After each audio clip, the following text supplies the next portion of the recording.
সতর ঢাকা এটা নামাজের সুন্নত না মুস্তাহাব? ফরজ। এই ফরজ যদি ছুটে যায় তাহলে নামাজ হবে না। পুরুষদের জন্য নামাজের মধ্যে সতর কতটুকু? নাভি থেকে নিয়ে হাঁটু পর্যন্ত। পাশাপাশি অনেক হাদিসে পুরুষরা যেন কাঁধটাও ঢাকা রাখে সেজন্য নির্দেশ করা হয়েছে। সেটার বিধানটা কি ফরজ পর্যায়ে না নফল পর্যায়ে এটা নিয়ে আলাপ আছে। তবে ফোকা হানাফের মতে নাভি থেকে হাঁটু পর্যন্ত ঢাকলেই পুরুষদের নামাজ হয়ে যাবে, আর কাঁধ খোলা থাকলে মাকরু বলেছে। মহিলাদের জন্য সতর কতটুকু? মাথা থেকে পা পর্যন্ত মুখমণ্ডলটা খোলা রাখবে, দুই হাতের কবজি খোলা থাকবে, এতটুকু। হ্যাঁ, পায়ের পাতার অংশ, পাতার তলার অংশ খোলা থাকবে, যতটুকু সম্ভব পায়ের উপর অংশ সহই ঢেকে রাখবে। আর এই হাতের কোনোই, গলা, কাঁধ, চুল এগুলো সবগুলো মেয়েরা ঢাকবে। সেটা কিভাবে ঢাকবে? ওই যে লম্বা কোনো ওড়না দিয়ে টেনে দিবে যাতে করে এগুলো সব ঢেকে থাকে, বড় ওড়না থাকবে এরকম।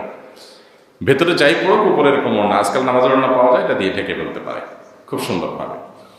এখন প্রশ্ন হলো, সেজদায় চলে গেছেন, রুকুতে গেছেন, উঠা বসা করতে গিয়ে হয়তো একজন মহিলা তার ওড়নাটা সরে গেছে, হাতের একটু অংশ দেখা গেছে, বা একজন পুরুষ তার সেজদায় চলে গেছেন, লুঙ্গি পরে নামাজ পড়তেছেন, ফ্যানের চোটে একটু সরে গেছে, ফ্যানের বাতাসের চোটে। তো সতর ঢাকা তো ফরজ, এখন এই যে একটু সরে গেল কি হবে?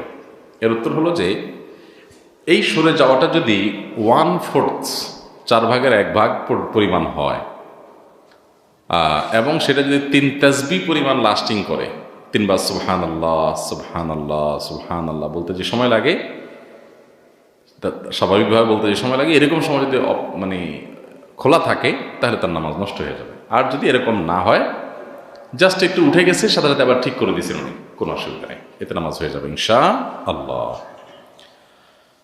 আর যদি সামান্য একটু সরে গিয়ে থাকে, সামান্য একটু অল্প একটু অংশ, যেটা 1/4 পর্যায়ের না, 2 ইঞ্চি 3 ইঞ্চি জায়গায় একটু হালকা খোলা ছিল, তো অসুবিধা নেই, এর কারণে নামাজ হয়ে যাবে ইনশাআল্লাহ।